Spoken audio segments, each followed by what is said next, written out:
ناظرین کیسے ہیں آپ سب لوگ؟ امید ہے آپ سب لوگ خیریت سے ہوں گے۔ آج ایک امریکی صدر کے بیان نے مجھے بھی کافی ہرٹ کیا۔ یہ ایک دھماکہ خیز انکشاف اور ایک صدمہ انگیز فیصلہ تھا۔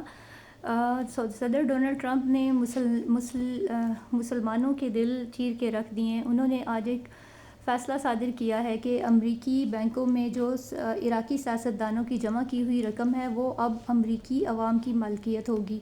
یہ وہ نقصان ہے جو ہمارا عراق میں ہوا ہے، اور اس نقصان کے بدلے میں وہ دولت ہم ان کو واپس نہیں کریں گے۔ اور یہ دولت کوئی بہت تھوڑی سی نہیں ہے، بہت زیادہ اربوں ڈالرز سے یہ، جن کو ابھی صدر ٹرمپ جو ہے وہ ضبط کرنے کے لیے تیار بیٹھا ہوا ہے۔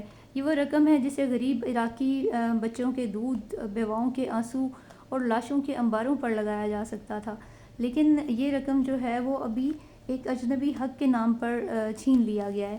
اور جو رقوم پڑی ہوئی تھی بینک میں، یہ صرف ایک اعلان ہی نہیں تھا بلکہ یہ ایک تاریخی فیصلے کا کربناک آغاز تھا۔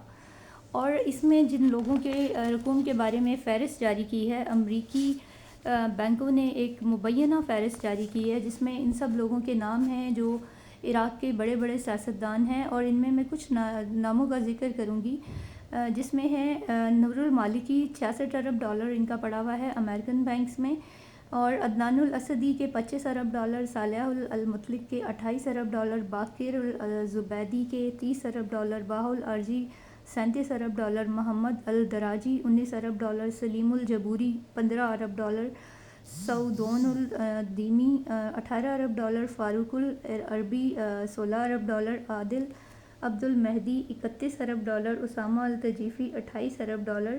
یہ تو چند نام ہیں جو میں نے آپ لوگوں کے سامنے لیے ہیں۔ یہ ایک لمبی فہرست ہے جس میں اربوں روپیہ ڈالرز کی صورت میں ان سیاستدانوں کا امریکہ کے بینکس میں رکھا ہوا ہے۔ اگر ہم دیکھیں تو یہ مسلم شریف کی ایک پیشن گوئی ہے جو میرے خیال میں ان حالات میں بہت زیادہ موقف بیٹھتی ہے، اور وہ پیشن گوئی کیا تھی یہ میں آپ کو بتاتی ہوں۔ عنقریب شام، عراق اور مصر کی فے یعنی مال و غلہ بند ہو جائے گی، اور تم وہیں لوٹ جاؤ گے جہاں سے تم پہلے آئے تھے، وہیں لوٹ جاؤ گے، وہیں لوٹ جاؤ گے۔ یہ مسلم شریف کی پیشن گوئی ہے، اور میرے خیال میں یہ ٹائم آ چکا ہے، یہ دور آ چکا ہے جس کی مسلم شریف میں پیشن گوئی کی گئی ہے۔ اور یہ فیصلہ صرف دولت کا ہی نہیں ہے، یہ فیصلہ شہداء کے لہو، یتیموں کے آنسو اور مسلمانوں کی بے بسی پر مہر لگانے والا فیصلہ ہے۔ ہم خاموش نہ رہیں۔ ہماری آواز غزہ سے لے کر بغداد، دمشق سے لے کر مکہ میں گونجنی چاہیے۔ اگر آج بھی ہم نہیں بولیں گے تو دشمن ہمارے سروں پہ پہنچ چکا ہے۔ پلیز یاد رکھیں امت مسلمہ، دشمن ہمارے سروں کے بہت قریب پہنچ چکا ہے، اور ابھی بھی اگر ہم تقدیر میں لگے رہے اور ہم نے تدبیر نہیں کی تو پھر ہم سے بڑا بے وقوف اور جاہل کوئی بھی نہیں ہوگا۔ ہمیں تدبیر بھی کرنی ہے، اور تقدیر پہ ہی نہیں بیٹھے رہنا ہے۔ تدبیر کے بغیر تقدیر نہیں بدلتی۔ پلیز اس چیز کو ضرور یاد رکھیں کہ تدبیر کے بغیر تقدیر نہیں بدلتی۔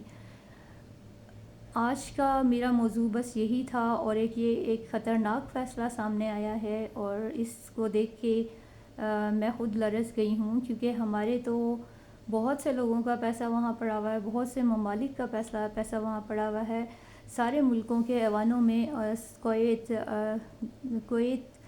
بحرین، سعودی عرب، امارات، یہاں کے سیاستدان لرز کے رہ گئے ہیں اس فیصلے کے آنے کے بعد، اور ہر کوئی اپنی کوشش میں لگا ہوا ہے کہ وہ ایم بینکنگ کے ذریعے اپنے پیسے کو کسی نہ کسی طرح واپس منگوا لے، ٹرانسفر کر لے، چاہے اس میں نقصان ہو یا نہ ہو، لیکن پیسہ واپس ملنا چاہیے۔ اور اس دور میں ابھی سب لوگ پڑ چکے ہیں، بس آگے اللہ خیر کرے۔ اسی رپورٹنگ کے ساتھ اب میں آپ لوگوں سے اجازت چاہتی ہوں۔ اللہ حافظ۔ دعاؤں میں یاد رکھیے گا، اور پلیز میرے چینل کو لائک، سبسکرائب اور شیئر ضرور کر دیا کریں۔ بہت شکریہ۔ تھینک یو اینڈ اللہ حافظ۔